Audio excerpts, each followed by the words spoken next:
મારા લગ્નને 4 દિવસ થયા હતા.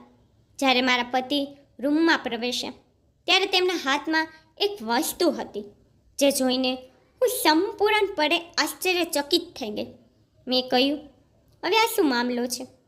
તમે જે કહ્યું તે બધું મેં સ્વીકાર્યું. એવી વાતો પર સ્વીકારી છે જે અન્ય કોઈ સ્વીકારતું નથી. તમે જે કહ્યું તે મેં કર્યું, ભલે તે દુઃખદાયક હોય, અને બધું મેં જાણ્યા પછી પણ સાથ આપવાનું વચન આપ્યું હતું. પણ હવે આ બધું શું છે? હું ગુસ્સામાં બોલી રહી હતી ત્યારે મારા પતિએ કહ્યું, આ વસ્તુ તારા માટે નથી, મારા માટે છે.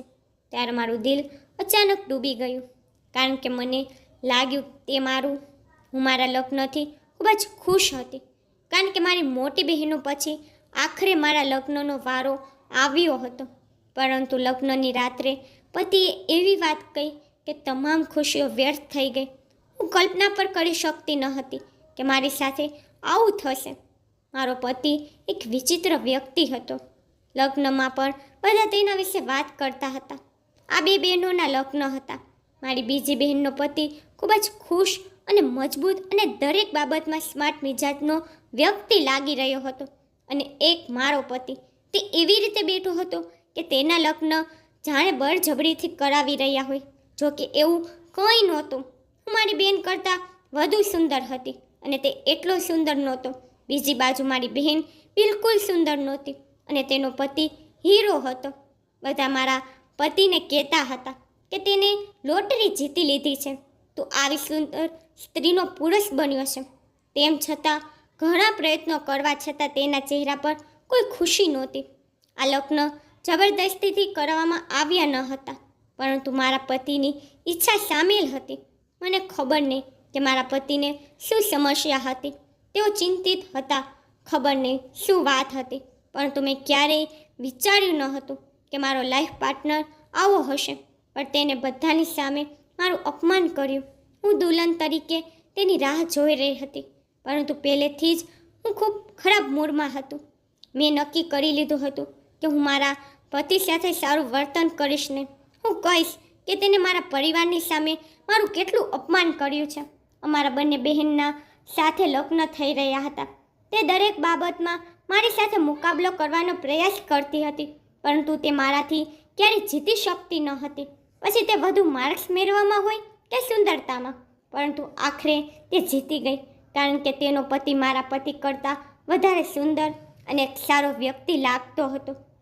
તે તેની સંભાળ રાખતો હતો, તેને તેના હાથથી ખવડાવતો હતો, તેને તેનો હાથ પકડીને તેનો લહેંગો ઉપાડવામાં મદદ કરી, અને એવી હજારો નાની નાની અને સુંદર વાતો હતી જે તે બંને કરતા હતા. અને અમે એવી રીતે બેઠા હતા જાણે અમે પતિ પત્ની નહીં પણ દુશ્મન હોઈએ, અને કોઈએ જબરદસ્તી અમારા લગ્ન કરાવ્યા હોય. અને આવી સ્થિતિમાં મારું દિલ ન દુખે તો બીજું શું થાય? દરેક છોકરીની જેમ મારી પર કેટલીક ઈચ્છાઓ હતી, પણ હવે તે ક્યારેય પૂર્ણ થઈ નહીં થાય. અને મારા પતિએ કોઈની સામે જોયું પણ ન હતું. તે આખા લગ્ન દરમિયાન માથું નમાવીને બેઠો રહ્યો, અને બધા મારી સામે હસતા રહ્યા. જ્યારે તે રૂમમાં પ્રવેશ્યો ત્યારે તેના ચહેરા પરથી એવું લાગતું હતું કે કદાચ તે રડીને આવ્યો છે. પણ રડવાનો હેતુ શું હતો? લગ્નમાં દુલ્હન રડે છે, દુલ્હો કેમ રડે? તેને તો એક સારી છોકરી મળે છે જે તેના માટે બધું છોડીને તેની સાથે જાય છે. હું કંઈ બોલું એ પહેલાં મારી સામે આવીને તે બેસી ગયો. તેની આંખમાંથી આંસુ વહેવા લાગ્યા. આ જોઈને હું થોડી ચિંતામાં પડી ગઈ કે શું પ્રોબ્લેમ છે? ક્યાંય કોઈનો અકસ્માત તો નથી થયો ને? આટલા બધા લોકો આવ્યા છે, કંઈ પણ થઈ શકે છે. મારા પતિએ કહ્યું કે એવું કંઈ નથી, બધું બરાબર છે, દરેક વ્યક્તિ ઠીક છે. મેં કહ્યું, તો તમે કેમ રડો છો? તેને કહ્યું, હું તને કહીશ તો તારી પણ આવી જ હાલત થશે, પણ હું તને કહીને છેતરવા નથી માંગતો. જ્યારે મારા પતિએ આવી વાત કરી કે તો હું સમજી ગઈ કે તે બીજા કોઈને પ્રેમ કરે છે. તેના મારી સાથે લગ્ન થઈ ગયા છે, અને હવે મારું બાકીનું જીવન એક બાટેલા વ્યક્તિ સાથે વિતાવવું પડશે. તે મારો નહોતો, અને તે હવે બીજા કોઈનો પણ ન હોઈ શકે. અને મારો તો કોઈ ક્યારેય બોયફ્રેન્ડ પણ નહોતો. હું એક સારી છોકરી હતી, તો પછી ભગવાને મારી સાથે આવું કેમ કર્યું? પર મારા પતિએ મને જે કહ્યું તે સાંભળીને ખરેખર મારી આંખમાંથી આંસુ વાવા લાગ્યા. મારા પતિ પણ બાળકની જેમ રડી રહ્યા હતા. તેને મને કહ્યું કે હું તને આ વાત લગ્ન પહેલાં જ દિવસે કહેવા માંગતો હતો, પણ હવે કહેવાનો કોઈ ફાયદો નથી, કારણ કે જે નુકસાન થવાનું હતું તે થઈ ચૂક્યું છે. પરંતુ તારી સામે તારું આખું જીવન છે. આ વાત એ છે કે હું શારીરિક રીતે બીમાર છું. મારાથી તને ક્યારેય સંતાન નહીં થઈ શકે. હું તને પ્રેમ સિવાય બીજું કશું જ નહીં આપી શકું. આ વાત સાંભળીને મારા પગ નીચેથી જમીન નીકળી ગઈ. મેં કહ્યું, જુઓ, જો તમે મારી સાથે કોઈ પણ પ્રકારની મજાક કરો છો તો એવું બિલકુલ ન કરો. લગ્નની રાત્રે પતિ દુલ્હન સાથે મજાક કરે છે. તેના મિત્રોએ તેને સમજાવ્યું હોય છે. જો આવું કંઈક હશે તો મને ખૂબ ગુસ્સો આવશે અને તમારી સાથે ક્યારેય વાત નહીં કરું.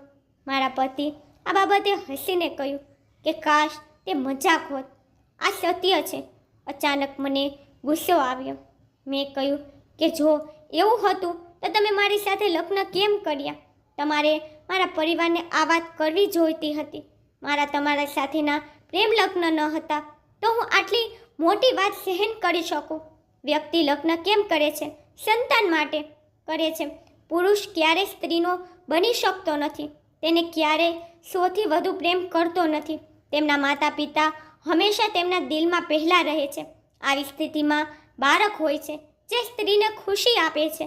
અને જો તમે મને બાળક નથી આપી શકતા તો તમારે આ વાત મને જણાવવી જોઈતી હતી. કોઈ પણ બહાનું કાઢતા એમ કહી દેતા કે હું તમને પસંદ નથી. મેં આવું કહ્યું ત્યારે મારા પતિએ કહ્યું, હું તને ખૂબ જ પસંદ કરું છું. હું તને ખૂબ પ્રેમ કરું છું. અને તને સાચું કહું તો હું પોતે લાચાર થઈ ગયો હતો. મારા માતા પિતા પર મારી પાછળ પડી ગયા. તેને આપવા માટે કોઈ જવાબ ન મળ્યો. મારા દિલમાં જે આવ્યું તે મેં કહ્યું, પણ મારા પતિએ મારા પ્રત્યેનો પ્રેમ વ્યક્ત કર્યો અને કહ્યું કે તે ખૂબ જ પ્રેમ કરે છે.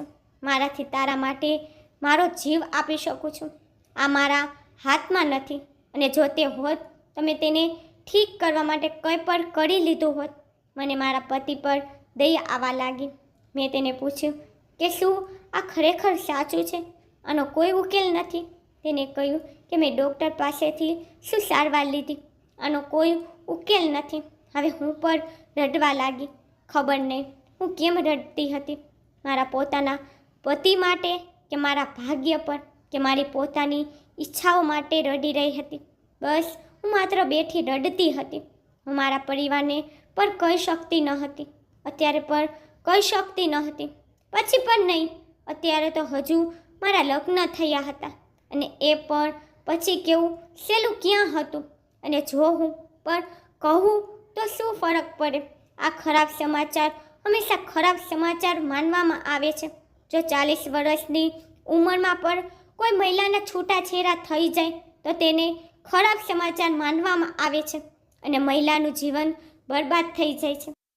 બગાડવા જેવું કંઈ હોય કે ન હોય, ભલે તે ગમે તેટલું મોટું હોય, એક સ્ત્રી માટે આ એટલું ખરાબ છે કે તેને તેના ઘરે પાછું જવું પડે અને તેના માતા પિતા પાસે જઈને તેમને કહેવું પડે કે મારું ઘર તૂટી ગયું છે. અને જે મહિલાઓ ઘરેલું હિંસા સહન કરે છે તેઓ એ માટે કરે છે કારણ કે તેઓ તેમના ઘરને બચાવવા માંગે છે.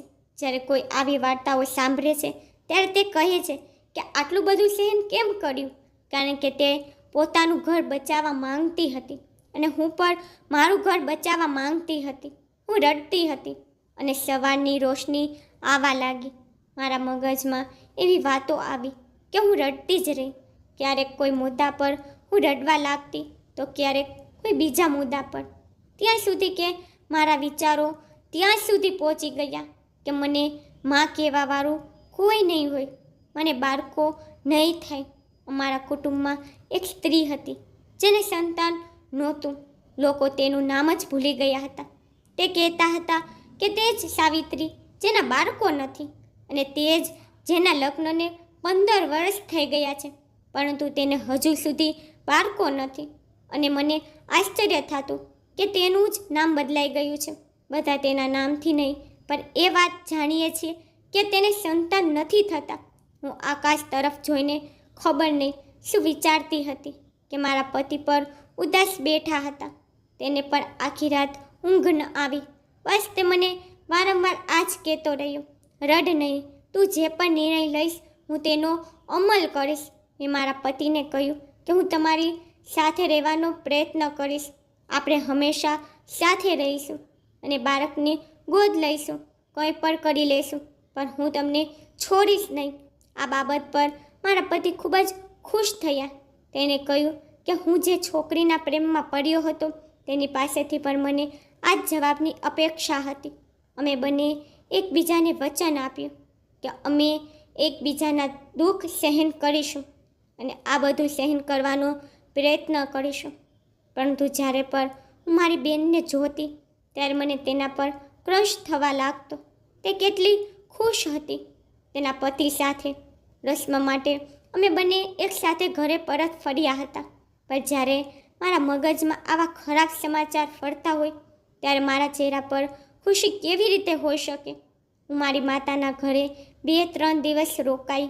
જ્યારે મારી બહેન રાત્રે જ પાછી ચાલી ગઈ હતી. માએ કહ્યું, દીકરી, તારા હમણાં જ લગ્ન થયા છે, તારે આટલો લાંબો સમય અહીં ન રહેવું જોઈએ.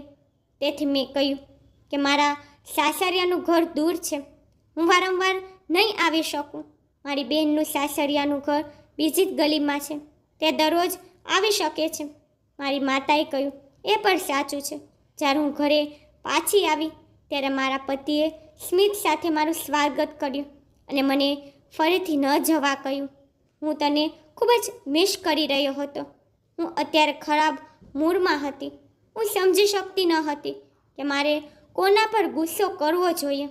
મારા લગ્નને 4 દિવસ થયા હતા જ્યારે મારા પતિ રૂમમાં પ્રવેશે અને તેમના હાથમાં કંઈક હતું જે જોઈને હું સંપૂર્ણપણે આશ્ચર્યચકિત થઈ ગઈ. મેં કહ્યું, હવે આ શું છે?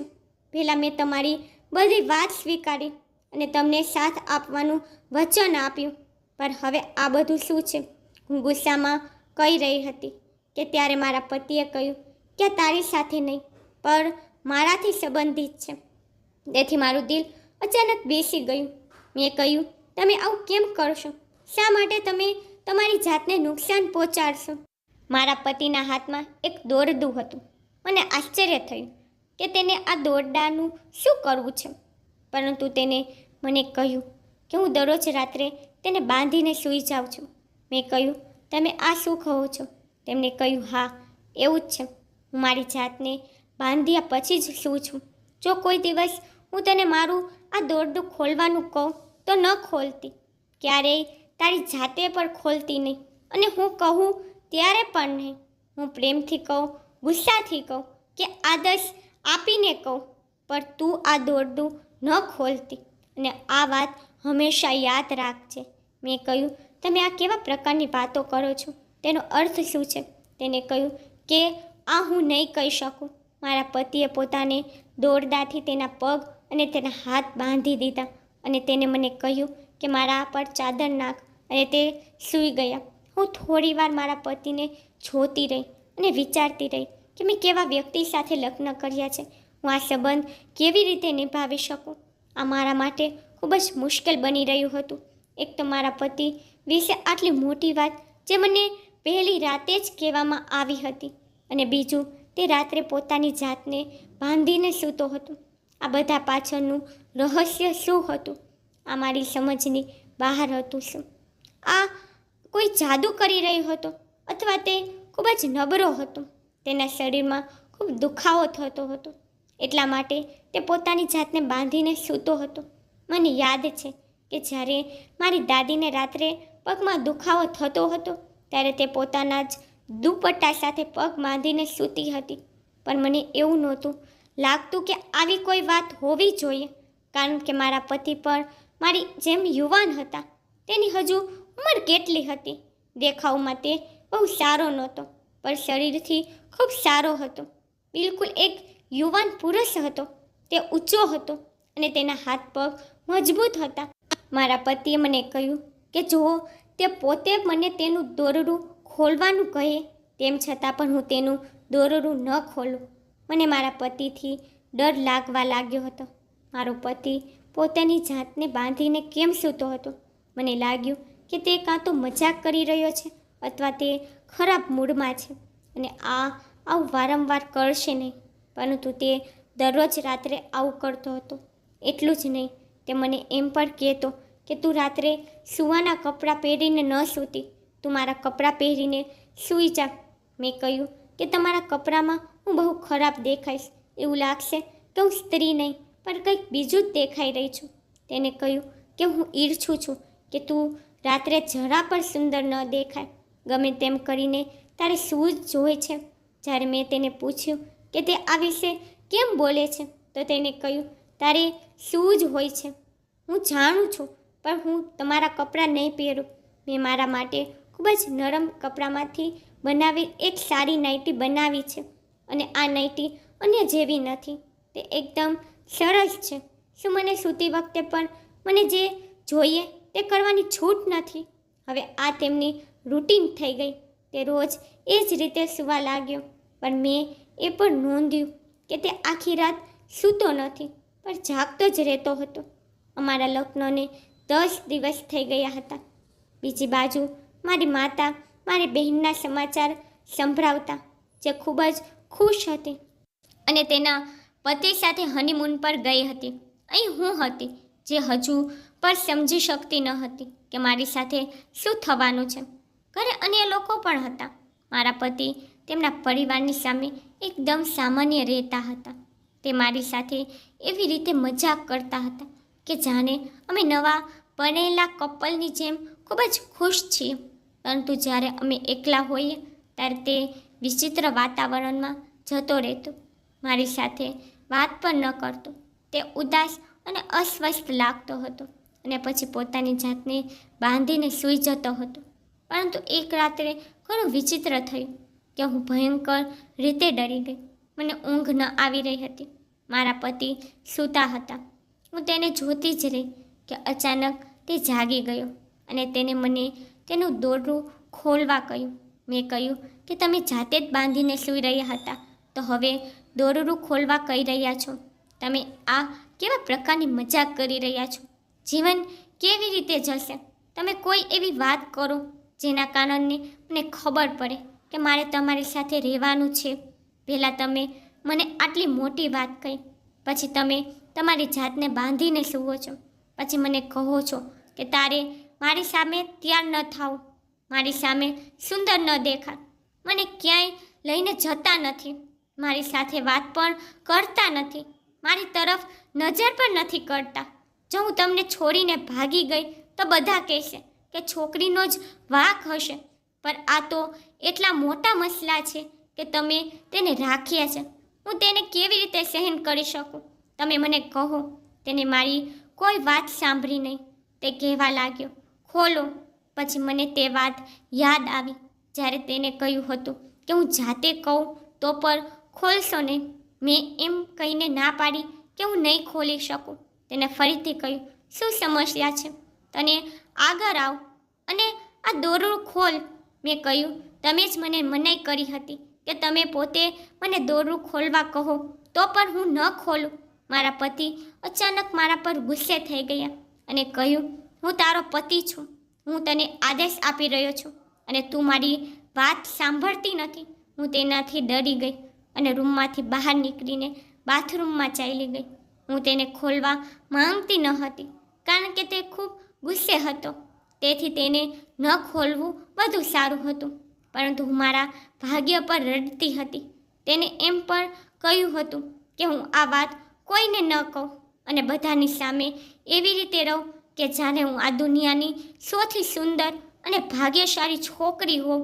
કહેવાય છે કે લગ્ન પછી જો તમે ખુશ છો તો તમે સુંદર થતા જાઓ છો અને જો તમે દુઃખી છો તો તમારો ચહેરો બદલાઈ જાય છે. મને લાગ્યું જ્યારે મારો ચહેરો પણ બદલાઈ ગયો છે. મારી એક મિત્ર છે જે ખૂબ જ સુંદર છે અને જ્યારે અમે તેને 4 વર્ષ પછી મળ્યા ત્યારે અમે તેને જોઈને આશ્ચર્યચકિત થઈ ગયા. તેના વહેલા લગ્ન થઈ ગયા હતા અને તે લગ્ન પર તે ખૂબ જ ખુશ હતી. પરંતુ 4 વર્ષ પછી જ્યારે અમે બધા તેને મળવા ગયા ત્યારે અમને એવું લાગ્યું કે તે એ જ નથી. ન તો તેની માતા છે અને ન તો તેની કોઈ મોટી બહેન છે. તેનો દેખાવ સાવ બદલાઈ ગયો હતો. બાદમાં તેને અમને તેના જીવનની કહાની સંભળાવી અને કહ્યું કે તે ખૂબ વધારે મજબૂર છે. તેના પતિનો કોઈ કામ નથી અને તેને કામ કરવું પડે છે અને ઘર પણ સંભાળવું પડે છે. તેથી જ તેની હાલત આવી થઈ ગઈ છે.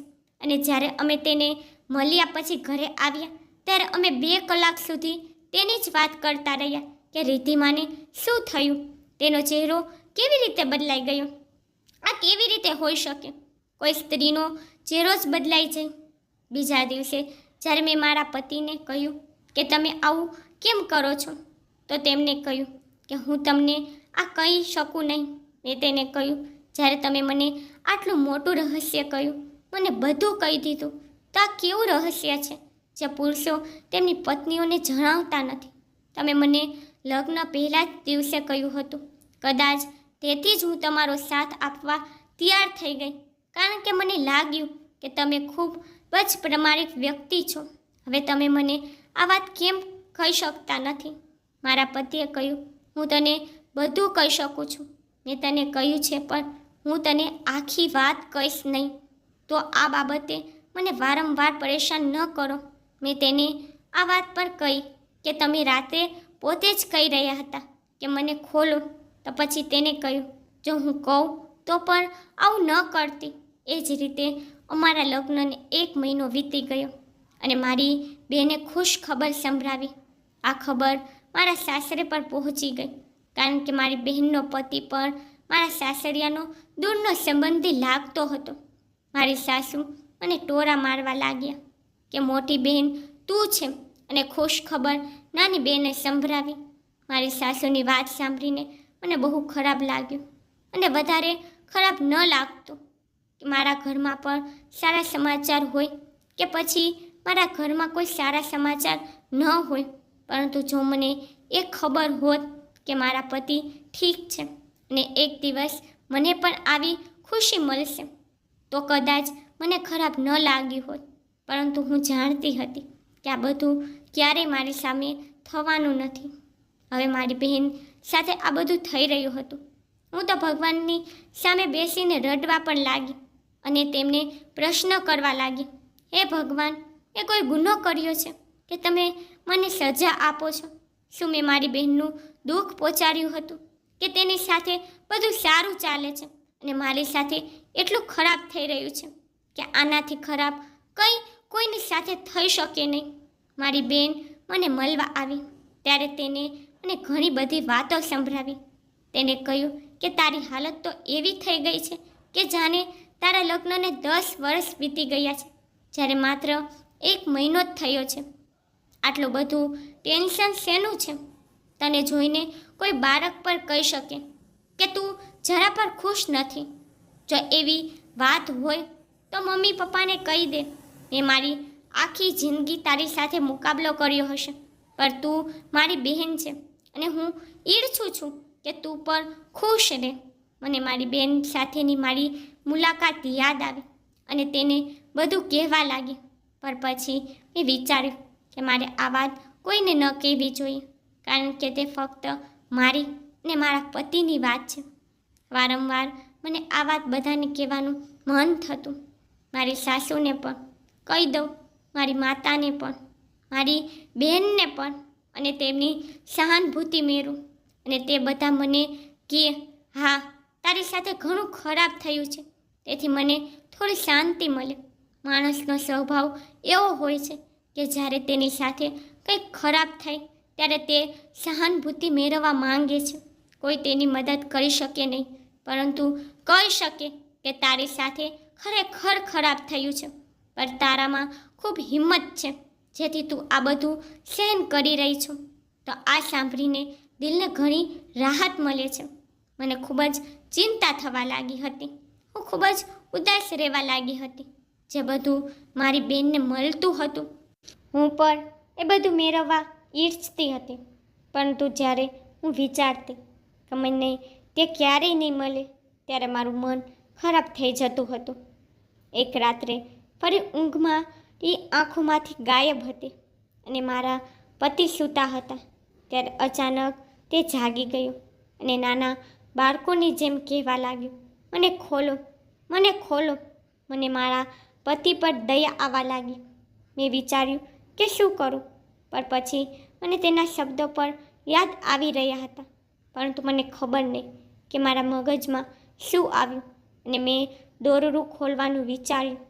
ખબર તો પડે કે આ શું કરે છે. મેં મારા પતિનું દોરડું ખોલ્યું અને મારા પતિએ પહેલાં આશ્ચર્યથી મારી સામે જોયું અને થોડીવાર પછી તેઓ મારી સામે જોવા લાગ્યા અને મારા વખાણ કરવા લાગ્યા. તેને કહ્યું કે તું ખૂબ જ સુંદર છો. આ પહેલી વાર હતું કે તેને મારા વખાણ કર્યા. મેં કહ્યું, સારું, હું સુંદર છું. તેને કહ્યું કે હા, તું ખૂબ જ સુંદર છો. તું મારી પત્ની છો. હું તને ખૂબ પ્રેમ કરું છું. તારા વિના જીવી શકતો નથી. મેં કહ્યું, તો પછી તમે મારા વગર કેમ રહેતા હતા? તેને કહ્યું, મને માફ કરો અને હું બધું ભૂલી જાઉં. મેં કહ્યું કે હું આટલું બધું કેવી રીતે ભૂલી શકું? તમે તો આપણા લગ્નની રાત પર બગાડી નાખી. તેને કહ્યું કે લગ્નની રાત શું, જ્યારે આપણે બંને સાથે હોય તો દરેક રાત આપણા માટે લગ્નની રાત જેવી જ હોઈ શકે. તેને આટલું કહ્યું અને મારા ચહેરા પર સ્મિત આવી ગયું. સવારે હું મારા પતિના બાળકની જેમ રડવાનો અવાજ સાંભળીને જાગી. મને ખબર નહીં કે મારા પતિ આવું કેમ કરતા હતા. મેં ક્યારેય કોઈ પુરુષને આવો રડતો જોયો ન હતો. જ્યારે મેં તેને પૂછ્યું કે શું થયું, તમે વહેલી સવારે આવો હંગામો કેમ કર્યો છે, તો તેને કહ્યું કે રાત્રે શું થયું હતું. મેં કહ્યું કે મેં દોરડું ખોલ્યું હતું કારણ કે મને તમારા પર દયા આવી ગઈ હતી અને તે ખોલ્યા પછી કંઈક એવું થયું કે મારા પગ નીચેથી જમીન નીકળી ગઈ. મને લાગ્યું કે મારા પતિ મારી સાથે દગો કરી રહ્યો છે. તે મારી સાથે ખોટું બોલી રહ્યો છે. મને ખબર નહીં કે તે મારી સાથે આવું કેમ કરી રહ્યો હતો, પરંતુ તેને મારી સામે ખોટા નિવેદનો કર્યા હતા. તેને ખોટું એવું નિવેદન કર્યું હતું કે કોઈ પતિ તેની પત્ની સાથે તેની પહેલી રાતે નહીં કરે, પછી ભલે તે ખરેખર કોઈ મસલાથી પીડિત હોય તો પણ તે તેના શબ્દોમાં ક્યારે આ વાત જાહેર કરશે નહીં. પુરુષોમાં આવું બહુ સામાન્ય છે. તે આવું કરતા નથી, પરંતુ મારા પતિએ જાણી જોઈને પોતાને ખોટો સાબિત કર્યા હતા. તેને જાણી જોઈને એ કહ્યું હતું કે તે ના મર્દે છે, પણ આવું કંઈ નહોતું. દોરડું ખોલ્યા પછી મને ખબર પડી કે મારા જીવનની બધી ખુશીઓ પર આ દોરડાથી બાંધેલી હતી. જેવું જ મેં દોરડું ખોલ્યું તો કાલની રાત અમે દુનિયાના તમામ પરિણિત લોકોની જેમ જ વિતાવી અને મને ખબર નહીં કે આ દોરીનો તમે કેવો ડ્રામો રચ્યો હતો. હવે આ છોડી દો, કારણ કે દોરડું ખોલવાથી કંઈ થયું નહીં, પણ બધું બરાબર થઈ ગયું. મારા પતિએ કહ્યું કે તે બરાબર કર્યું નથી, પરંતુ યોગ્ય તો હું કરવા જઈ રહ્યો હતો. તે મને ક્યાંયનો ન રહેવા દીધો, બધું બરબાદ કરી નાખ્યું. હવે કંઈ પણ બરાબર થશે નહીં. હવે સારું એ છે કે તું મને છોડીને તારા ઘરે ચાલી જા, કારણ કે તારું જીવન બરબાદ થઈ જશે અને મારી જિંદગી તે બરબાદ કરી જ દીધી છે. હું તેમની વાત સમજી શકતી ન હતી. હું ગુસ્સે થઈ ગઈ. મેં કહ્યું કે લગ્નની રાત્રે તમે મને જે કહ્યું, તમે જો તે બીજી જ કોઈ છોકરીને કહ્યું હોત તો તે જ ક્ષણે ભાગી ગઈ હોત. તેમ છતાં મેં તમારો સાથ આપ્યો અને બીજી કોઈ છોકરીને કહ્યું હોત ને તો તે જ ક્ષણે બૂમો પાડવા લાગતી અને તમારા આખા કુટુંબને એકઠા કરી દીધા હોત. પરંતુ મેં તો પણ તમારો સાથ આપ્યો, બધું સહન કરતી રહી. તમારી વિચિત્ર હરકતો, તમારો આ બેતરફીનો રવૈયો, તમારા પરિવારના સભ્યો પ્રત્યે કંઈક અને મારા પ્રત્યે કંઈક, અને મેં આ બધું સહન કર્યું કારણ કે હું આ સંબંધ રાખવા માંગુ છું. તમારી જેમ બધું બગાડવા નથી માંગતી. અને આ દોરડાથી બાંધવાનો શું હેતુ છે? જ્યારે બધું સારું છે તમે મારી સાથે ખોટું બોલ્યા છો. શું તમે મારી સાથે રહેવા નથી માંગતા? શું તમે મારી સાથે જૂઠું બોલો છો? મને એ વાત બતાવવા માંગતા હતા કે હું અહીંથી ભાગી જાઉં. શું મને ભગાડવા માટે તમે મારાથી આટલું મોટું જૂઠ કહ્યું? લોકોના જીવનમાં દુઃખ હોય છે, પરંતુ તેઓ આખી જિંદગી સ્વીકારતા નથી. જ્યારે તમને કોઈ સમસ્યા છે જ નહીં, તમને આ કેવી રીતે કરી શકો છો? આ બધું તમારા મનનો એક ભ્રમ છે, જે તમારા કોઈ દુશ્મનને તમારા મનમાં નાખ્યો છે. માની લો કે તે પોતાની દુશ્મની પાર પાડવામાં સફળ થયો છે, કારણ કે તેના કારણે આપણા બંનેનું જીવન બરબાદ થઈ રહ્યું છે. તમે મને લગ્નની પહેલી રાત્રે જે કહ્યું, જો હું ન હોત અને જો મારી જગ્યાએ બીજી કોઈ હોત, તો તે જ ક્ષણે ઊભી થઈને ભાગી ગઈ હોત અને તેનું જીવન પણ બરબાદ થઈ ગયું હોત. અને આ તો હું જ છું જે રોકાઈ ગઈ. અને સારું થયું કે રોકાઈ ગઈ, કારણ કે મને ખબર પડી ગઈ છે કે તમારી સાથે કોઈ સમસ્યા નથી. જો કોઈ સમસ્યા છે તો તે ફક્ત તમારો ભ્રમ છે, જે તમારે જાતે જ દૂર કરવાનો છે. નકર ભ્રમનો કોઈ ઈલાજ નથી હોતો. તમે પોતાની સાથે પણ મારી જિંદગી કેમ બરબાદ કરી રહ્યા છો? તમે મને પણ માનસિક રોગી બનાવી નાખશો. ત્યારે મારા પતિએ કહ્યું, મારી વાત ધ્યાનથી સાંભળો. હું ક્યારેય પિતા નહીં બની શકું, તે સાચું છે. ડૉક્ટર મને આ કહ્યું હતું, પણ હું પંડિત પાસે ગયો હતો અને તેને મને એક ઉપાય કહ્યો હતો. તે નકલી પંડિત ન હતો. તેમણે મને કહ્યું, જો હું મારા નફ્સને કાબૂમાં રાખું તો આ મારી કસોટી હશે અને મારી સાથે બધું સારું થઈ જશે. તેથી જ હું મારી જાતને બાંધીને સૂઈ જતો હતો, પણ તે મને ખોલી નાખ્યો અને તે મારા બધા પ્રયત્નો બરબાદ કરી દીધા. હવે ફરી ક્યારેય કંઈ થશે નહીં. હું મારા પતિનો હાથ પકડીને બેઠી. મને લાગ્યું કે સ્ત્રીઓને જો આવી કોઈ સમસ્યા થાય તો તે ખૂબ જ પરેશાન થઈ જાય છે, ત્યાં સુધી કે તે આત્મહત્યા પણ કરી લે છે. અને આવી સમસ્યા કોઈ પુરુષ સાથે થાય તો તે વધુ પરેશાન થઈ જાય છે. મારા પતિને કોઈ સમસ્યા નથી અને મેં તેને કહ્યું કે આવું કંઈ નથી, તમે આ બધું છોડી દો. આવી વસ્તુઓ વિશે વિચારો જ નહીં કે આ બધું છે કે નહીં. હું તમને ખાતરી આપું છું કે બધું સારું થઈ જશે. બસ તમે મારી સાથે સામાન્ય લોકોની જેમ જ રહો, જેમ બીજા બધા રહે છે. એવું ન વિચારો કે આપણને બાળકો નહીં થાય. અને આવું થઈ પણ ગયું તો પણ આ દુનિયામાં એવા કેટલા લોકો છે જેમને સંતાન નથી.